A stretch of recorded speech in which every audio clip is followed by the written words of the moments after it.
in the presence of God.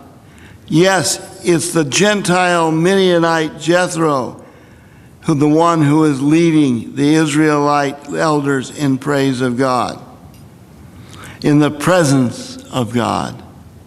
Jethro's story makes an important statement on interfaith relationships and friendships, and this too is not lost on Sweet.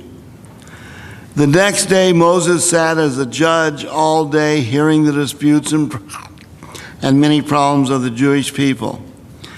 Jethro observes and gives Moses another kick in the butt toward shalom when he says to Moses in Exodus 18:12, "What you're doing is not good."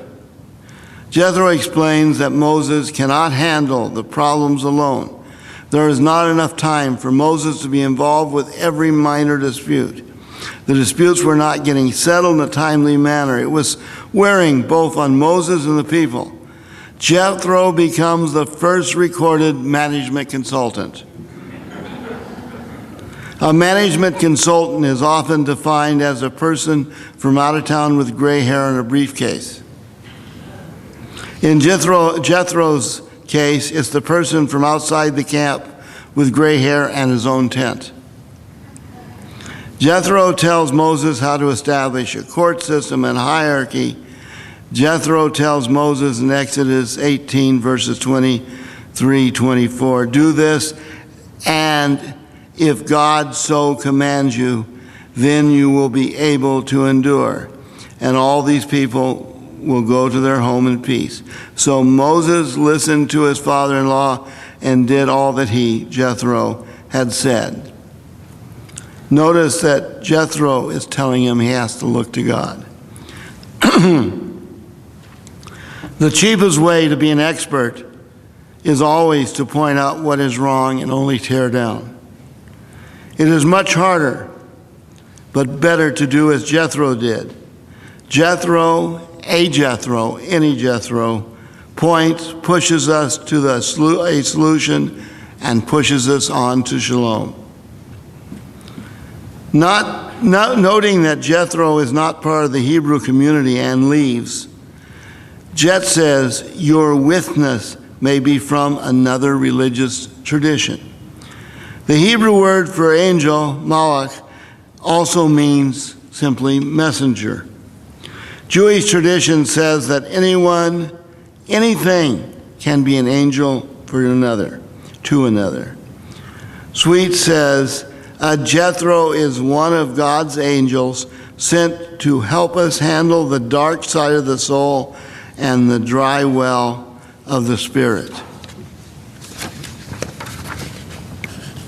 The Jewish mystics who study Kabbalah tell us, in effect, there is no way to know if something is holy intervention or just coincidence. A butt kicking from God or just luck. If we get a holy kick in the behind, we don't want to miss it. So how do we know it? We have to listen for the voice, the small, still voice of the eternal, sometimes coming through our Jethros, our friends who walk with us. God is still speaking. This chapter I picked before reading seems to be written for you and me, us, and our interfaith relationship. He, Sweet, discusses his discussion of Jethro simply telling Moses to go has been echoed in Rabbi Kahane's few words, telling me to go to seminary. Of course, Leonard Sweet's comments on interfaith relations mirror the wonderful, loving, inclusive nature of this congregation, a great church where God is still speaking. The United Church of Christ has a wonderful spiritual campaign. God is still speaking. Yes, God is still speaking, and he often speaks through butt kickers. Our butt kickers are those who motivate us. We must seek out our Jethros to give us that spiritual kick in the butt to get us start to our shalom. As Sweet tells us, your Jethro blesses you forward, not backward.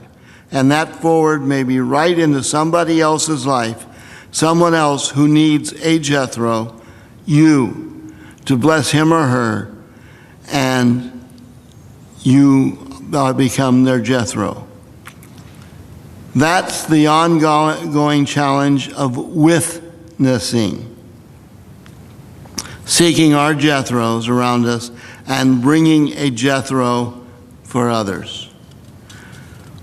We are blessed that here in this church, the Manhattan Beach Community Church, with our friends, there are those who care enough about us to give us a needed kick once in a while, a kick in the butt to shalom.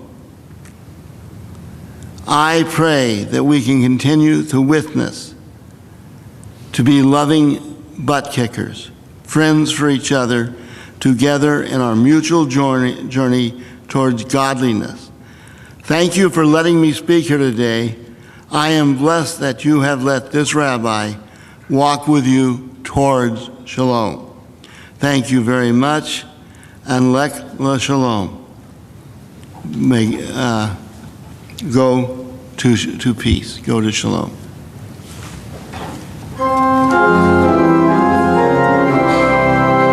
Hymn 24.